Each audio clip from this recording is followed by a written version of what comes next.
এখানে বসা আছে।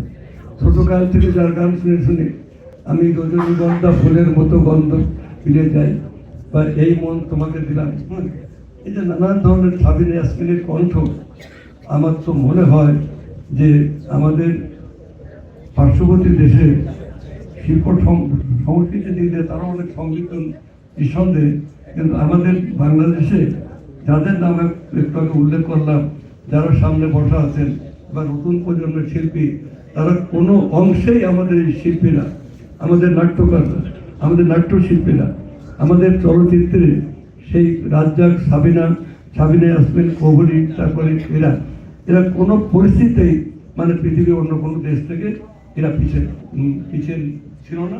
আমরা এই মণিমুক্তার সন্ধান করে আবার তাদের সেই আমাদের হারানো গৌরব, ঋত ঐশ্বর্য আমরা পুনরুদ্ধার করতে চাই। তাই আমরা সারা দেশে আমাদের শিক্ষা সংস্কৃতির কাজ শুরু করেছি। যে দেশে যে পরীক্ষার খাতায় লেখক আর না লেখক 98% পাস করতে হবে, এই যে ভয়ঙ্কর জাতি বিধ্বংসকারী সিদ্ধান্ত, এর পরিবর্তে আপনারা দেখবেন যে আমরা নিরলস পরিশ্রম করে যাচ্ছি। আমরা আপনাদের স্বাগত জানাই এই শুভ সন্ধ্যায়।